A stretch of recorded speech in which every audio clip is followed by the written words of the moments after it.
Hi everyone, welcome to सेंशिया ब्रिनरी। तो आप सभी का agriculture current affairs and GK 2021 के 14th एपिसोड में स्वागत है।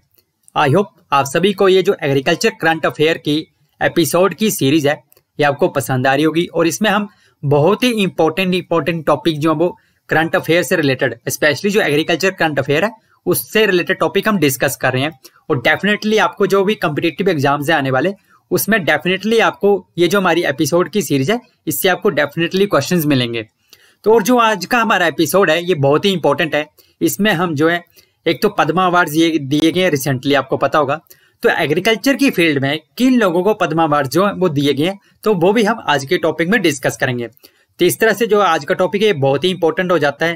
डेफिनेटली आपको आने वाले कम्पिटिटिव एग्जाम्स में कोई ना कोई क्वेश्चन इस एपिसोड से जरूर मिलेगा। तो इससे पहले हम आज का डिस्कशन स्टार्ट करें तो मेरी आपसे रिक्वेस्ट है कि अगर आपको हमारे वीडियोस अच्छे लग रहे हैं, हमारे जो भी सीरीज हैं, डिफरेंट सीरीज हैं करंट अफेयर्स की, agriculture current affair, general agriculture, general horticulture, तो आप प्लीज अपने फ्रेंड्स के साथ, अपने कोलीग्स के साथ शेयर करें, सब्सक्राइब करें और लाइक करें। जितना हो सकता है हमें आपकी सपोर्ट की जरूरत है। So with this let's start today's discussion. तो आज का हमारा फर्स्ट क्वेश्चन है, as per the global agriculture productivity report 2021 the total factor productivity is growing at annual rate of. तो कितनी एनुअल रेट के साथ जो TFP है यानी कि टोटल फैक्टर प्रोडक्टिविटी ये ग्रो कर रही है as per the global agriculture productivity report 2021, जिसका राइट आंसर है बी, 1.36% के साथ ग्रो कर रही है। तो ये जो रिपोर्ट है, गैप रिपोर्ट जो है यानी कि ग्लोबल एग्रीकल्चरल प्रोडक्टिविटी रिपोर्ट, ये किसके द्वारा प्रिपेयर की जाती है? ये प्रिपेयर की जाती है वर्जीनिया टेक, जो कि एक यूएस में यूनिवर्सिटी है वर्जीनिया में। तो उसके द्वारा ये रिपोर्ट जो वो प्रिपेयर की जाती है, ठीक है। तो अकॉर्डिंग टू दिस रिपोर्ट जो ग्लोबल एग्रीकल्चर प्रोडक्टिविटी है that is not growing as fast as the demand for the food amid the impact of climate change is increasing. तो ये जो रिपोर्ट है इसका कहने का मतलब है कि जो क्लाइमेट चेंज का इफेक्ट है, कोविड का इफेक्ट है, हमने देखा अभी, और क्लाइमेट चेंज तो रियल है, उसका इफेक्ट तो हम देख ही रहे हैं। तो उसकी वजह से जो, और दूसरी बात जो है कि हमारी पॉपुलेशन भी बढ़ रही है, तो जितनी डिमांड है हमारी फूड के लिए, जितनी फास्ट प्रोडक्टिविटी होनी चाहिए हमारी, तो उस रेट से वो ग्रो नहीं कर रही है। तो आप देख सकते हैं कि जो हमारी टोटल फैक्टर प्रोडक्टिविटी जो है वो ग्रो कर रही है सिर्फ 1.3% रेट के साथ, ठीक है। तो यही इस रिपोर्ट में कहा गया है कि जो ग्लोबल एग्रीकल्चर प्रोडक्टिविटी है हमारी that is not growing as fast as the demand for the food amid the impact of climate change जो है वो इंक्रीज हो रही है। जो टोटल फैक्टर प्रोडक्टिविटी है TFP that is growing an annual rate of 1.36%। जो टोटल फैक्टर प्रोडक्टिविटी है ये 1.36% की रेट से ग्रो कर रही है। और ये जो है बहुत ही बिलो है, means this is below the global agricultural productivity index that has set an annual target of 1.73% growth. और हमने टारगेट कितना सेट किया था? 1.73%, बट ग्रो कितने से रही है? 1.3% से। तो डेफिनेटली ये बहुत ही लो प्रोडक्टिविटी रेट है। तो इसलिए हमें इस पे वर्क करना पड़ेगा। Definitely in the era of climate change we need to look for the innovative techniques in the field of agriculture.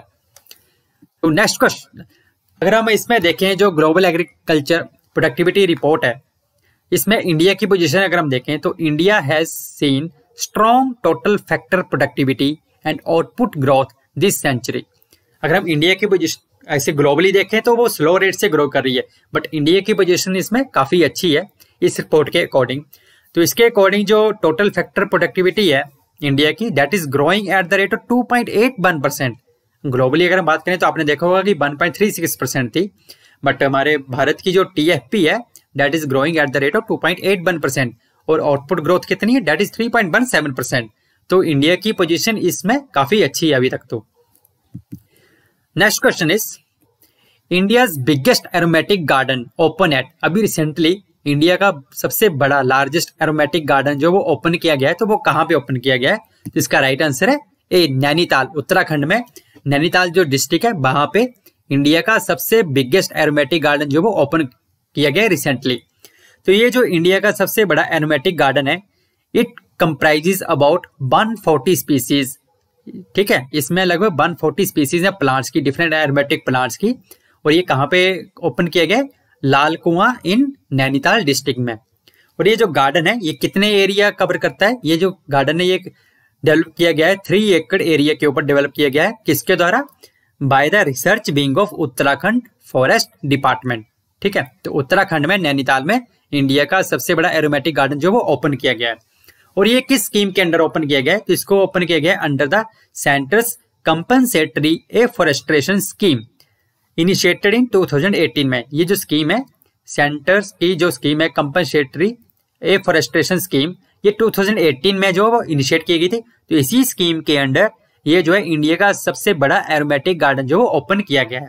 और इसमें बहुत सारे प्लांट्स की एरोमेटिक स्पीसीज है, एरोमेटिक प्लांट्स उनकी डिफरेंट स्पीसीज हैं। ठीक है, तो उनको कंजर्व करने के लिए भी इसका एक मेन मोटो है। अगर हम इसमें डिफरेंट स्पीसीज की बात करें तो इस एरोमेटिक गार्डन में एक तो डेडिकेटेड तुलसी वाटिका है। ठीक है, जिसमें कि लगभग 20 स्पीसीज हैं तुलसी प्लांट की, including Rama tulsi, Shyam tulsi, Van tulsi, Kapoor tulsi, as well as the African, Italian and Thai tulsi. तो आप देख सकते हैं कि तुलसी वाटिका जो है उसमें 20 डिफरेंट स्पीसीज हैं और डिफरेंट टाइप्स की तुलसी जो है उन वो वाली स्पीसीज जो इसमें कवर की गई हैं। ठीक है, जैसे कि राम तुलसी, श्याम तुलसी, डिफरेंट टाइप्स की जो है। और इसमें 8 डिफरेंट सेक्शन है। इस एरोमेटिक गार्डन में 8 डिफरेंट सेक्शन है। उन डिफरेंट सेक्शन है हर चीज के लिए, जैसे कि एरोमेटिक लीव्स के लिए, एरोमेटिक फ्लावर्स के लिए, एरोमेटिक ट्रीज का सेक्शन है, एरोमेटिक राइजोम्स का सेक्शन है, एरोमेटिक सीड्स का, एरोमेटिक ग्रासेस का, एरोमेटिक बल्ब क्रॉप्स का, एरोमेटिक रूट क्रॉप्स का, अलग अलग सेक्शन है। तो इस तरह से 8 टोटल सेक्शन है इस एरोमेटिक गार्डन में। Next question is Uttam Beej portal for providing quality seed to farmers have been launched recently by. अभी रिसेंटली किस स्टेट गवर्नमेंट ने उत्तम बीज पोर्टल, ये जो है पोर्टल जो वो लॉन्च किया है, किस चीज के लिए? ताकि फार्मर्स को क्वालिटी सीड प्रोवाइड किया जा सके। तो ये जो पोर्टल अभी किस स्टेट ने लॉन्च किया है रिसेंटली? इसका राइट आंसर है बी, हरियाणा ने। तो आप देखिए जो सीएम है हरियाणा के, जो चीफ मिनिस्टर हैं श्री मनोहर लाल खट्टर, उन्होंने रिसेंटली जो उत्तम बीज पोर्टल है इसको लॉन्च किया ताकि फार्मर्स को क्वालिटी सीड प्रोवाइड किया जा सके, so that it will benefit the farmers of Haryana by providing quality seed with transparency. Transparency means जो क्वालिटी सीड प्रोडक्शन हो रही है फ्रॉम ब्रीडर से बात करें, ब्रीडर सीड से लेके अगर हम सर्टिफाइड सीड तक बात करें तो उसकी पूरी ट्रांसपेरेंसी रहेगी कि स्टेज में क्या क्या इंस्पेक्शन हो रही है, वो सब कुछ जो डाटा है वो ट्रांसपेरेंट डाटा रहेगा। मतलब फार्मर चेक कर सकता है कि क्वालिटी सीड प्रोड्यूस हो रहा है कि नहीं हो रहा है। तो एक तरह से ये सीड प्रोडक्शन प्रोग्राम है which is arranged by both government and private seed producing agencies and ensure the quality of certified seed. Certified seed जो कि फार्मर के द्वारा ग्रो किया जाता है वो सर्टिफाइड सीड होता है। ब्रीडर सीड होता है जो ब्रीडर ग्रो करता है, ब्रीडर सीड से फाउंडेशन सीड बनता है और फाउंडेशन सीड से सर्टिफाइड सीड बनता है। Next question is Punjab Kisan credit limit scheme 2021 launch to. अभी रिसेंटली पंजाब गवर्नमेंट ने एक Punjab Kisan credit limit scheme launch की है। तो ये किसका मेन मोटो क्या है, ये किस लिए लॉन्च की गई ये स्कीम? टू प्रमोट पशुपालन, to promote rice cultivation, to promote maize cultivation या फॉर सोलर पंप के लिए? तो इसका राइट आंसर है A, that is to promote पशुपालन। तो पशुपालन यानी कि एनिमल हस्बेंड्री की ग्रोथ के लिए पंजाब गवर्नमेंट ने Punjab Kisan credit limit scheme 2021 launch की है। ठीक है, तो ये जो स्कीम है Punjab Kisan credit limit scheme 2021, ये मेनली किसके लिए? एनिमल ब्रीडर्स जो हैं यानी कि पशुपालक जो हैं, जिनको हम पशुपालक कहते हैं, एनिमल ब्रीडर्स, उनके लिए लॉन्च की गई ये स्कीम। इस स्कीम में क्या होगा, जो पशुपालक हैं यानी कि जो एनिमल ब्रीडर्स जो हैं, जैसे कि कैटल ब्रीडर हो गए, ठीक है, पशुपालक जो हैं, जैसे कि लाइक कैटल बियरर्स हैं, दे कैन मेक देयर किसान credit limits just like agricultural farmer. जैसे कि एग्रीकल्चर फार्मर के किसान क्रेडिट होते हैं, वैसे ही ये एनिमल वाले जो फार्मर हैं, ठीक है, या पशुपालक जो कह लो, तो वो भी अपना क्रेडिट लिमिट्स वो है वो बना सकते हैं इस स्कीम के अंडर। तो इस स्कीम में हर कैटल ब्रीडर जो है डेट वुड बी ग्रांटेड लगभग Rs 3 लाख अमाउंट पर family at the 4% rate of interest. तो हर कैटल फार्मर को, कैटल ब्रीडर को पर फैमिली में लगभग 3 लाख का अमाउंट जो क्रेडिट ले सकता है। कितने इंटरेस्ट पे? बहुत ही कम इंटरेस्ट है, 4% इंटरेस्ट रेट पे। तो ये जो किसान क्रेडिट लिमिट स्कीम है, इसका मेन ऑब्जेक्टिव यही है कि to promote the animal husbandry यानी कि पशुपालन को प्रमोट करना।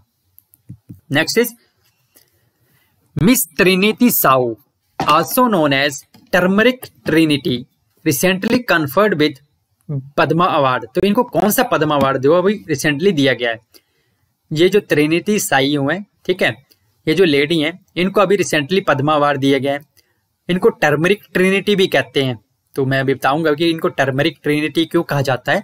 इनको अभी पद्मा अवार्ड दिए गए, तो कौन सा पद्मा अवार्ड दिए गए? बहुत ही इंपॉर्टेंट क्वेश्चन है, अभी रिसेंटली आपको पता पद्मा अवार्ड दिए गए थे। तो डेफिनेटली आपको एक ना एक क्वेश्चन एग्रीकल्चर से रिलेटेड एग्जाम में जरूर मिलेगा, किसी भी कॉम्पिटिटिव एग्जाम में आने वाले में।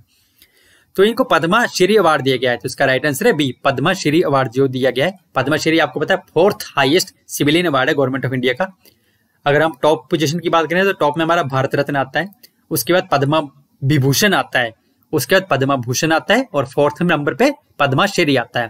तो इनको पद्मा श्री अवार्ड से सम्मानित किया गया है। तो ये है, आप देख सकते हैं श्रीमती जो ट्रिनिटी सयू है, ये टर्मरिक की कल्टीवेशन करती है मेनली, ठीक है।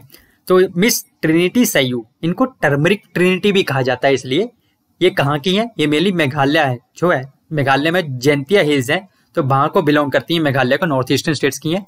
और इन्होंने she is working with the Lakadong variety of turmeric, ये जो लैकाडोंग वैरायटी है टर्मरिक की, तो इस वैरायटी के साथ मेनली ये काम कर रही हैं। और इसके साथ साथ ये जो इनके अंडर जो जितनी भी दूसरी वुमेन फार्मर्स हैं, तो उनको प्रमोट करती हैं फॉर द ऑर्गेनिक फार्मिंग के लिए, टू बूस्ट देयर अर्निंग, ताकि वो अपनी इनकम को बढ़ा सकें। तो एक तरह से ऑर्गेनिक कल्टीवेशन ऑफ टर्मरिक, तो उस ऑर्गेनिक फील्ड में यानी कि ऑर्गेनिक एग्रीकल्चर के लिए इनको पद्मश्री अवार्ड जो दिया गया है। अभी करंटली इनके ये जो है लगभग 900 फार्मर जो है वो इनके साथ अटैच्ड हैं। और अभी आप देख सकते हैं कि इनका जो नंबर है ये अभी 1000 तक भी पहुंचने वाला है। तो आप देख सकते हैं कि इनके साथ 900 फार्मर अटैच्ड हैं उस रीजन में, और इसलिए इनको 4th हाईएस्ट सिविलियन अवार्ड दिया गया है Padmashri for their turmeric farming के लिए, मतलब उस फील्ड में ऑर्गेनिक एग्रीकल्चर की फील्ड में कंट्रीब्यूशन के लिए। Next question, Rahi Bhai Popere recently awarded Padmashri award for her work on. तो इनको भी राही भाई जो है इनको भी पद्मश्री अवार्ड जो दिया गया है रिसेंटली, तो इनको किस फील्ड में दिया गया है? सोशल सर्विस के लिए, कंजर्वेशन ऑफ सीड्स के लिए, लिटरेचर एंड आर्ट के लिए या हिस्ट्री के लिए? तो इनको मिला है for the conservation of seed के लिए। आप देख सकते हैं इनको भी रिसेंटली पद्मश्री अवार्ड से सम्मानित किया गया है। और ये जो राही भाई पोपेरे हैं, ये जो फार्मर्स हैं, ठीक है, इनको पद्मश्री अवार्ड दिया गया है। और इनको जो है in the field of agriculture, यानी कि in the field of agriculture for the conservation of seed, तो इनको popularly she is also known as seed mother, इनको सीड मदर भी कहा जाता है। और ये कहाँ को बिलोंग करती हैं? महाराष्ट्र को बिलोंग करती हैं। महाराष्ट्र में जो अकोल तालुका है ऑफ अहमदनगर है, वहां को बिलोंग करती हैं, तो इनको सीड मदर भी कहा जाता है, ठीक है। और इनको पद्मश्री अवार्ड दिया गया है फॉर हर रिकॉग्निशन, दिया गया है, इनको रिकॉग्नाइज किया गया है for her contribution to help and save hundreds of land races of wild varieties of commonly grown crops at village level. तो इन्होंने, आपको पता है अभी हाइब्रिड इरा चला हुआ है, आपको पता है अभी कोई भी फार्मर्स हैं वो हाइब्रिड की बात की जा रही है गवर्नमेंट के द्वारा, भी हर स्कीम में हाइब्रिड की बात की जाती है टू इंक्रीज द प्रोडक्टिविटी। तो एक तरह से हम कह सकते हैं कि ये जो हाइब्रिड इरा है, उस इरा में इन्होंने जो लोकल लैंड रेसिस हैं, मतलब जो बायोडाइवर्सिटी हमारी एक्चुअल में, उसको कंजर्व किया है। तो उन्होंने बहुत सारी जो लोकल वैरायटीज हैं, वाइल्ड वैरायटीज हैं डिफरेंट क्रॉप्स की, जैसे कि millets, rice, hyacinth beans, finger millets और भी डिफरेंट टाइप्स की जो लोकल वेजिटेबल है, तो उनके सीड जो वो कंजर्व किए हैं। तो इनके इसी कंट्रीब्यूशन के लिए, यानी कि बायोडाइवर्सिटी कंजर्वेशन, यानी कि seed conservation of local land races, तो उनके इसी कंट्रीब्यूशन के लिए इनको रिसेंटली पद्मश्री अवार्ड से सम्मानित किया है। Next question is, Shri Bata Krishna Sahu awarded Padmashri award in the field of. तो जो श्री बटा कृष्णा साहू हैं, इनको भी रिसेंटली पद्मश्री अवार्ड से सम्मानित किया गया है। तो इनको किस फील्ड में पद्मश्री अवार्ड दिया है? Organic agriculture, aquaculture, forest conservation या सीड कंजर्वेशन? तो इसका राइट आंसर है बी, एक्वाकल्चर। ये जो श्री भट्टा कृष्णा साहू हैं, आप देख सकते हैं इनको भी रिसेंटली पद्मश्री अवार्ड से सम्मानित किया गया है हमारे राष्ट्रपति के द्वारा। ये जो है मेनली फिश ब्रीडर है, एक्वाकल्चर की फील्ड में इनको दिया गया है। तो ये जो है प्रोग्रेसिव फिश फार्मर है, कहाँ को बिलोंग करते हैं? उड़ीसा को बिलोंग करते हैं। पद्मश्री अवार्ड मिला है इनको इन the field of animal husbandry. Animal husbandry में पर्टिकुलरली बात करें तो एक्वाकल्चर में, तो आपको ऑप्शंस में एक्वाकल्चर भी दिया जा सकता है या एनिमल हस्बेंड्री भी दिया जा सकता है। ये जो है मेनली अटैच्ड है जो ICAR का इंस्टीट्यूट है, central institute of fresh water aquaculture, जो कि उड़ीसा भुवनेश्वर में है, और इसके साथ साथ जो कृषि विज्ञान केंद्र है वहां पे उड़ीसा में, तो उन दो इंस्टीट्यूट के साथ ये जो है अटैच्ड है, तो वहां से ये टेक्निकल गाइडेंस भी लेती हैं और बहुत ही प्रोग्रेसिव फिश फार्मर है उड़ीसा के। तो एक तरह से कह सकते हैं currently he is carrying out the aquaculture operation in about 10 एकड़ एरिया में। अभी ये जो फिश फार्मिंग है वो कर रहे हैं अभी recently. Next question is NABARD has approved a credit plan for yak husbandry in which Indian state. अभी रिसेंटली आपको पता है जो नाबार्ड है, national bank for agriculture and rural development, इसने क्रेडिट प्लान जो दिया है फॉर याक हस्बेंड्री के लिए, तो किस कौन सी इंडियन स्टेट में? तो इसका राइट आंसर है बी, अरुणाचल प्रदेश में।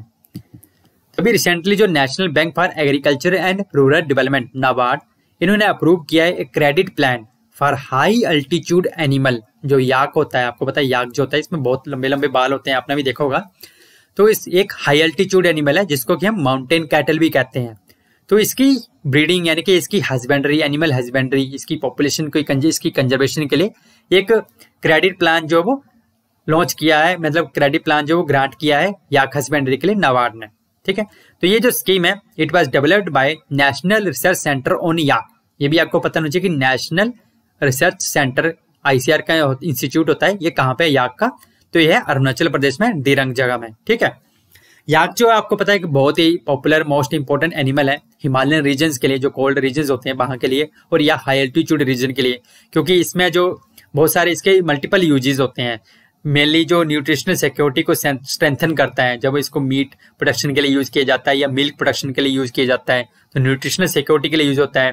फिर शेल्टर प्रोवाइड करता है एंड क्लोथिंग प्रोवाइड करता है, क्योंकि इसके आपको पता है बहुत लंबे लंबे हेयर्स होते हैं जिससे फाइबर्स जो होता है उससे, तो बहुत सारे शेल्टर क्लोथिंग में यूज होता है इसका। Beside it also act as a beast of burden for carrying the loads on steep mountain tracks. तो बहुत ही जो स्टीप माउंटेन ट्रैक्स होते हैं वहां पे बहुत भारी भारी चीजें, बहुत सारा बर्डन ले जाने के लिए भी इनको यूज किया जाता है। तो आप देख सकते हैं कि मल्टीपल यूजेस है, मल्टीपर्पज है ये होता है ये जो याक है। तो इसीलिए याक हस्बेंड्री को प्रमोट करने के लिए नाबार्ड ने अभी क्रेडिट प्लान लॉन्च किया है फॉर द अरुणाचल प्रदेश में। Next is but is Kritagya hackathon of ICR। Kritagya hackathon जो है ICR की, ये क्या चीज है? हैकेथन मतलब एक इवेंट होता है जिसमें कि बहुत सारे लोग, मतलब एक तरह के आप कह सकते हैं कि कन्वेंशन होती है, कॉन्फ्रेंस टाइप कह लो या कन्वेंशन होती है, तो उसमें बहुत सारे लोग पार्टिसिपेट करते हैं। तो कृतिज्ञा हैकेथन क्या है ICR की? That is innovation in genome engineering for innovation for precision and economic animal farming या promoting marketing of processed product. इसका राइट आंसर है बी। जो कृतिज्ञा हैकेथन है ये ऑर्गेनाइज किया गया for innovation for precision and economic animal farming के लिए। ठीक है, अभी जो ICR है, Indian council of agricultural research, under इसका एक मिशन है, प्रोजेक्ट है national agriculture higher education project. तो इसके under with the support of animal science division जो है ICR का, तो उसकी सपोर्ट के द्वारा ICR ने भी कृतिज्ञा हैकेथन 2.0 वो लॉन्च किया for promoting innovations for precision and economical animal farming के लिए। Next question is Malviya 838 is a nutrition rich variety of. Malviya 838 जो है किसकी वैरायटी है? अभी रिसेंटली डेवलप की गई है, लॉन्च की गई ये वैरायटी जो है, तो ये जो है न्यूट्रिशन रिच वैरायटी है किसकी? भीट की। तो ये जो है भीट की वैरायटी है मालविया 838, और किसके द्वारा डेवलप की गई है? Institute of agricultural science BHU जो बनारस हिंदू यूनिवर्सिटी है, तो उसका जो इंस्टीट्यूट ऑफ एग्रीकल्चर साइंस है उनके साइंटिस्ट के द्वारा ये जो वैरायटी डेवलप की गई है भीट की। ये जो वैरायटी है बायोफोर्टिफाइड वैरायटी है भीट की, और it is rich in zinc and iron में बहुत ही रिच है ये वैरायटी। तो एक तरह से न्यूट्रिशन रिच वैरायटी है भीट की मालविया 838। तो ये नेशनल लेवल पे लॉन्च की गई है, तो ये बहुत ही इंपॉर्टेंट है इस तरह से। तो this is all about today's. अगर आपको हमारा आज का वीडियो अच्छा लगा हो तो प्लीज शेयर करें, सब्सक्राइब करें और लाइक करें। With this I will say thank you और स्टे ट्यून विद सेंशिया ब्रेंडी। अगर आपको इस लेक्चर का PDF चाहिए तो आप सेंशिया ब्रेंडी के टेलीग्राम चैनल में ज्वाइन कर सकते हैं। कुछ ही टाइम में इसका PDF फाइल जो वो अपलोड कर दी जाएगी। सो with this I will say thank you, stay blessed.